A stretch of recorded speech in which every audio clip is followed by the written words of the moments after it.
Next on Worcester News tonight, hundreds walk this weekend to fight back against cancer. How survivors are showing strength to those battling the disease now.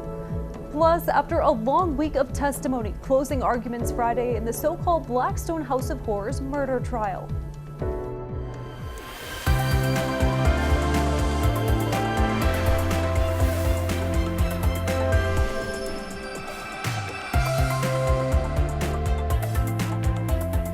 Good evening and thank you for joining us. I'm Brittany Schaefer. A Worcester City Councilor is looking to make city streets safer for pedestrians. District 5 Councilor Matt Wally chairs the city's Parking and Traffic Subcommittee. Last month, residents in the Columbus Park neighborhood complained about speeding and distracted drivers. And in light of the recent hit-and-run incident on Burncoat Street, Wally says he wants the city to be more proactive with public education.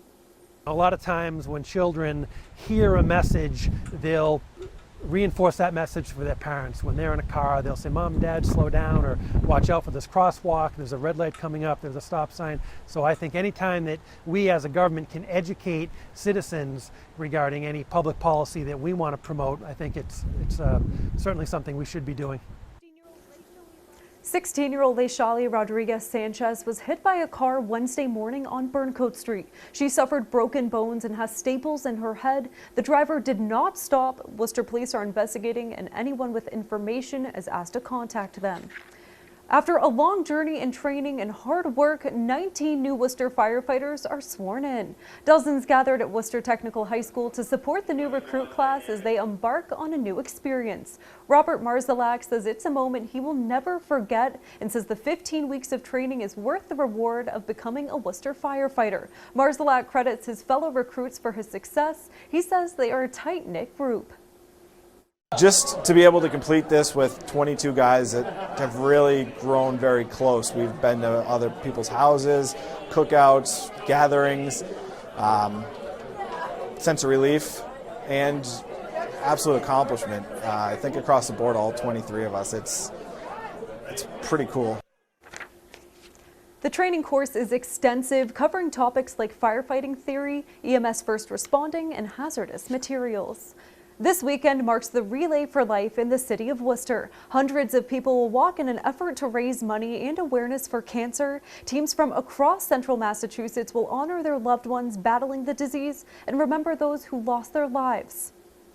Our Cam Jandro is live at Burncoat High School. He joins us now with more. Cam? Brittany, this year they're celebrating the 25th anniversary of Relay for Life. Coming into the Worcester rally, they had already raised right around $50,000. There are still a good amount of people walking, and while they're in for a long night, they say it's for a cause near and dear to their hearts. Amy Riendo and the Relay Rowdies are the only team to have been in the Relay for Life all 25 years of its existence. I've had people really close to me who've been diagnosed over the years and who lost the battle with cancer. When I started this 25 years ago, I didn't know anyone who had cancer.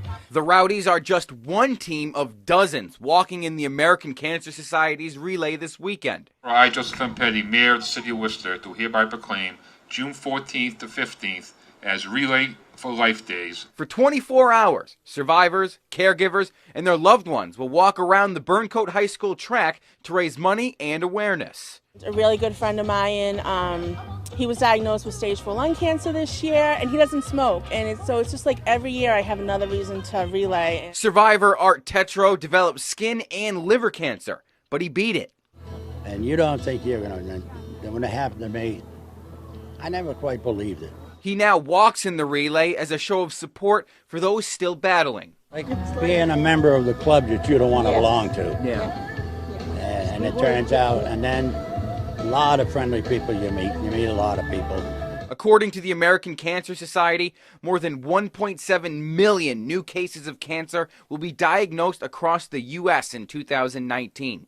For Riendo and her team, the relay has helped make an impact in some of those cases. I feel like I've made a difference with all the money we raised and all the awareness.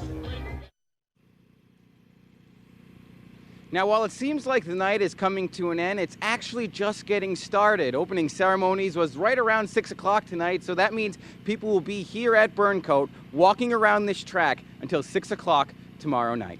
Brittany? Thank you, Cam. And tell me, how is the weather out there for all those walking tonight? Well, it isn't as warm, obviously, as it was earlier in the day. It's a little windy and chilly, but these are some tough people, and I'm sure they'll be fine tonight. Doing it for a great cause. What an amazing event. Thank you. That was our Cam Jandro reporting.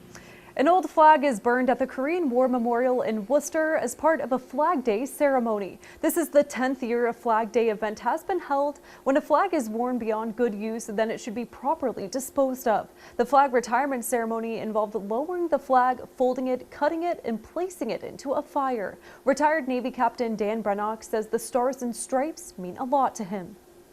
It's your flag as well as mine.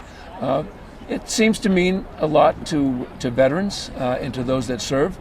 We honor it every day across the world in every military base. We raise it same time every day and take it down at sunset every day. So we especially take good care of it. The first stripe of the flag commemorates the original 13 colonies, including Massachusetts. Today also marks the Army's 244th birthday. The city moves another step closer to breaking ground on Polar Park this summer. The Worcester Redevelopment Authority Board voted unanimously Friday to approve land takings for the property necessary to build Polar Park. The WRA will take and accept deeds for properties on Washington, Plymouth, Green, and Gold Streets. Those properties include MedStar Ambulance. Under eminent domain, the city is required to help the companies relocate to new spaces. Construction is set to begin in July. Closing arguments today in the so-called House of Horrors murder trial. Investigators say they found the remains of infants inside Erica Murray's Blackstone home. The arguments seem to center around her mental health and if the deplorable conditions inside the home caused harm. Our Rosalind Flaherty has the latest. Closing arguments Friday in the so-called Blackstone House of Horrors murder trial. Erica Murray faces several charges, including second-degree murder and assault and battery. In 2014, investigators found 3 dead infants inside her home and found 2 younger children covered in feces. After more than a week of gruesome testimony, the defense argued Murray is mentally ill. Her attorney says there is no evidence the filth inside the home would cause death or disease, and says the infants found were stillbirths. It is a tragedy for everybody involved, but it's not a murder. The prosecution says Murray is not mentally ill and had a doctor testify Friday saying she showed no signs of it. They argued Murray knew what she was doing and say the conditions inside the home could spread disease and even cause death. There was an attempt to not just dispose of the bodies, but to dispose of what could be incriminating. Rosalind Flaherty, Worcester News Tonight. A portion of Grove Street in Worcester is shut down Friday to give homeless and in-need veterans a little extra help. Veterans Inc. annual stand-down event offers free haircuts, clothing, a career fair, and access to housing resources. Hundreds of veterans and their family members took advantage of the dozens of vendors. Veterans Inc. says the men and women who served our country deserve to be taken care of. It's an event that will try to help veterans and their families in need to get through a myriad of services that will help make their lives a little bit easier. Legal services, health care, employment opportunities, simple things like getting their registry of motor vehicles to renew their licenses, but job opportunities as well. The list is endless, and it makes a great opportunity for veterans because, in a sense, it's like one-stop shopping under one roof in one day. 2 seconds, I want to say before I do. Veterans Inc. has been doing the stand-down event for 14 years. Massachusetts' largest virtual public school holding its graduation ceremony Friday. TECCA Connections Academy offers students a technology-enhanced public school option. At today's graduation, the keynote speaker had a powerful message for students. Our Gretchen LaRosa has the story. Teaching people about the Holocaust to make sure that Holocaust doesn't happen again. Because the world allowed this to happen. She survived the Holocaust, and at 90 years old, RENA Finder has spent years trying to educate future generations of how destructive hate can be.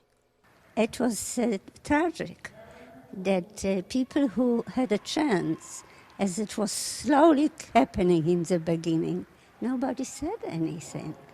When people say they didn't know, that's a lie. Finder shared her powerful message Friday with more than 200 TECCA Connections Academy graduates.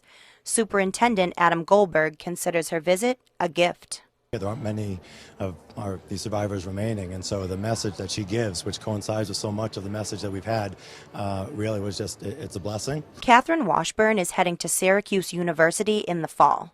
She says Finder's message comes at a perfect time because young people are making sure their voices are heard more than ever before. Especially because history is daunting and the stories that we have in the past aren't something to be proud of, but what we do have is the future, and that can be something we're proud of if we use it correctly. It's young people now that say no, don't do that anymore. I still don't see adults, our government, are really helping. Gretchen LaRosa, Worcester News Tonight. Worcester is celebrating a birthday today. The community is 297 years old. Worcester became a town on June 14th, 1722. It wasn't until more than a century later, in 1848, when Worcester became a city. You can find those two dates on numerous landmarks and on the city seal. There's no formal party planned, but many are wishing Worcester well on social media.